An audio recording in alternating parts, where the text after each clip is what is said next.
Student, हम लोग पढ़ रहे हैं फिजियोलॉजी।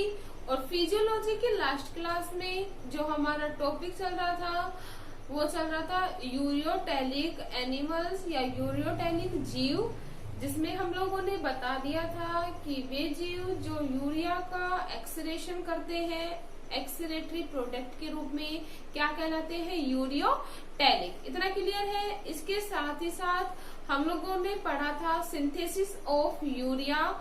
तो हम लोगों ने बता दिया था जो यूरिया का जो सिंथेसिस होता है वो विभिन्न प्रकार की रासायनिक अभिक्रियाओं के द्वारा होता है, और ये जो इसकी जो उपापचय की जो क्रियाएं हैं हम उसे एक्सप्लेन कर सकते हैं ऑर्निथिन साइकिल के द्वारा।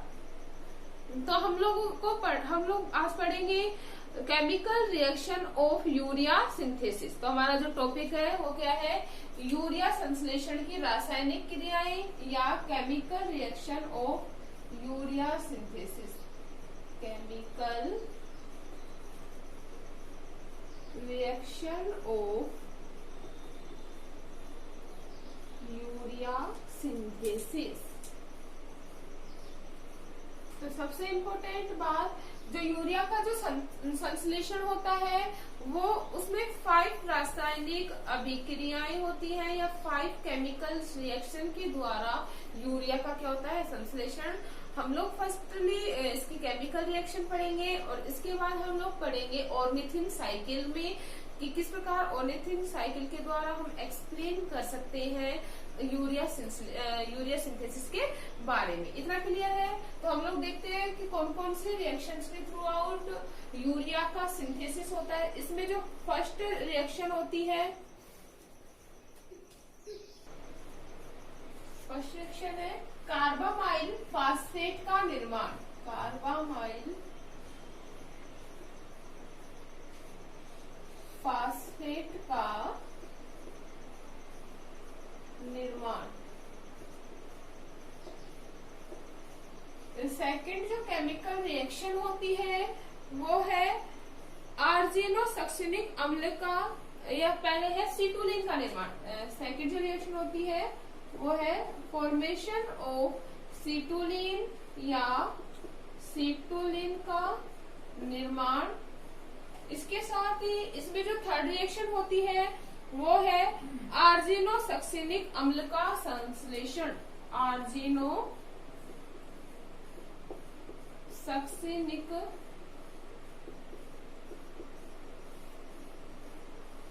अम्ल का संश्लेषण। ठीक है। यूरिया सिंथेसिस की जो फोर्थ रिएक्शन होती है वो होती है आर्जिनिन का निर्माण। आर्जिनिन का निर्माण। और जो लास्ट रिएक्शन होती है आर्जिनिन के निर्माण के द्वारा संश्लेषण हो जाता है यूरिया का। तो लास्ट रिएक्शन जो होगी वो क्या है, यूरिया का निर्माण। इतना क्लियर है। तो हम लोग देख सकते हैं कि जो यूरिया सिंथेसिस की जो रिएक्शन होती है, केमिकल रिएक्शन होती है, वो कितनी स्टेप्स में कंप्लीट हो रही है भाई, 5 स्टेप्स में कंप्लीट हो रही है। फर्स्ट है कार्बामाइल फॉस्फेट का निर्माण। सेकंड जो है वो है सीटुलिन सिंथेसिस। थर्ड जो होती है वो होती है आर्जिनोसक्सिनिक अम्ल का संश्लेषण। फोर्थ जो होता है हमारा वो होता है आर्जिनिन सिंथेसिस। और जो लास्ट रिएक्शन होती है वो हमारी होती है यूरिया का फॉर्मेशन या यूरिया का निर्माण। अब हम बात करेंगे फर्स्ट कार्बामाइल फॉस्फेट का निर्माण। जो अपना फर्स्ट है वो क्या है, कार्बामाइल फॉस्फेट का निर्माण। तो जो कार्बामाइल फॉस्फेट अम्ल का जो निर्माण होता है, कार्बामाइल फॉस्फेट का जो निर्माण होता है वो होता है अमोनिया के द्वारा। किसके द्वारा होता है भाई, अमोनिया के द्वारा होता है। अमोनिया और कार्बन डाइऑक्साइड मिलकर या CO2 के द्वारा फॉर्मेशन होता है कार्बामाइल फॉस्फेट का। और इस दौरान यूज होता है 2 ATP का। किसके यूज हो रहा है, 2 ATP का यूज होता है। वी ऑल नो दैट जो रिएक्शंस होती है वो 2 टाइप्स की होती है, या जो अभिक्रियाएं होती है वो कितने प्रकार की होती है, 2 प्रकार की होती है। एक तो होती है उष्मा क्षेपीय अभिक्रिया और दूसरी जो होती है उष्मा शोषी अभिक्रिया। वी ऑल नो दैट कि जो ऊष्माक्षेपी अभिक्रिया होती है उसमें ऊष्मा का उत्सर्जन होता है, और जैसा कि नाम है ऊष्मा शोषी, शोषी का मतलब शोषण, मतलब इसमें ऊर्जा का क्या होता है, अवशोषण होता है। तो इस अभिक्रिया में 2 एटीपी यूज होती है या 2 एटी को क्या किया जाता है, ग्रहण किया जाता है, इसलिए यह जो अभिक्रिया होती है वो कैसे होती है, ऊष्मा शोषी अभिक्रिया।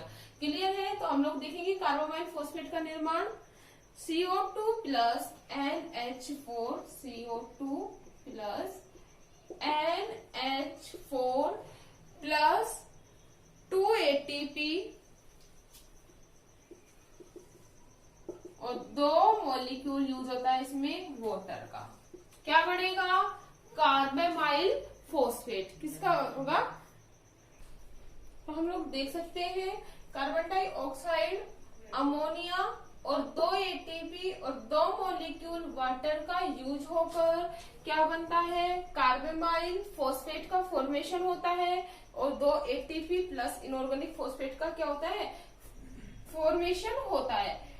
और जो यह रिएक्शन होती है वो होती है एक एंजाइम की प्रेजेंस में। वी ऑल नो दैट जो एंजाइम होते हैं वो कैटलिस्ट के रूप में कार्य करते हैं या उत्प्रेरक के रूप में कार्य करते हैं। तो जो एंजाइम यूज होता है इसके फॉर्मेशन वो क्या होता है, कार्बामाइल फॉस्फेट सिंथेटेज एंजाइम की प्रेजेंस में किसका फॉर्मेशन हो जाता है, कार्बामाइल फॉस्फेट का फॉर्मेशन हो जाता है।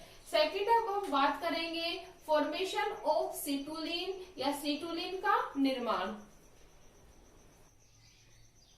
तो सीटुलिन के निर्माण में कार्बामाइल फॉस्फेट रिएक्शन करता है ऑर्निथिन के साथ। किसके साथ, कार्बामाइल फॉस्फेट रिएक्शन करता है ऑर्निथिन के साथ और फॉर्मेशन कर देता है सीटुलिन का, और बनता है क्या, फॉस्फेट। क्या बनेगा, फॉस्फेट। यह जो रिएक्शन होती है वो होती है एक एंजाइम की प्रेजेंस में। उस एंजाइम का नाम होता है ऑर्निथिन कार्बामाइल फॉस्फेट, या हम बोल सकते हैं बायोटिन एंजाइम की प्रेजेंस में क्या होगा, सीटुलिन का क्या हो जाता है, फॉर्मेशन।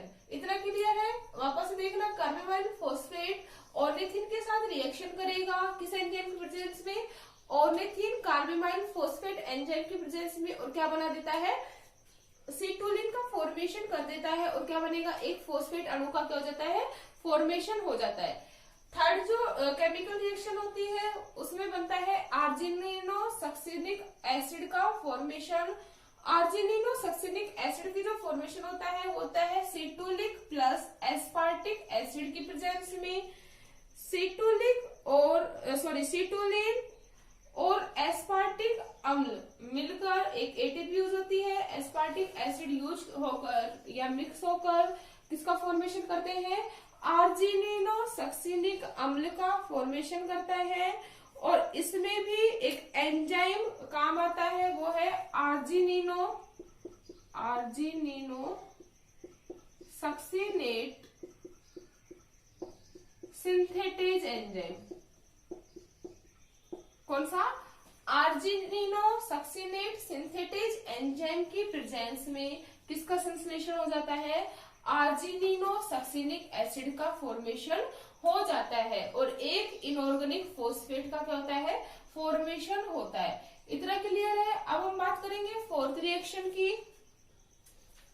फोर्थ है अपना फॉर्मेशन ऑफ आर्जिनिन या आर्जिनिन का निर्माण।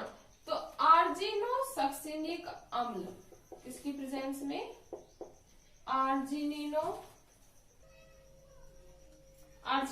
सक्सिनिक एसिड आर्जिनिनो सक्सिनेज एंजाइम की प्रेजेंस में फॉर्मेशन करता है आर्जिनिन का, और आर्जिनिन का फॉर्मेशन कर लेता है।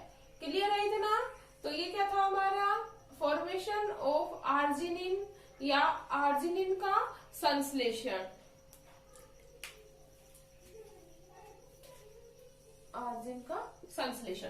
नेक्स्ट अगर हम बात करें सिंथेसिस ऑफ यूरिया या यूरिया का निर्माण, तो जो यूरिया का निर्माण होता है वो किससे होता है, आर्जिनिन के द्वारा। किसके द्वारा होगा भाई, आर्जिनिन के द्वारा यूरिया का संश्लेषण होता है।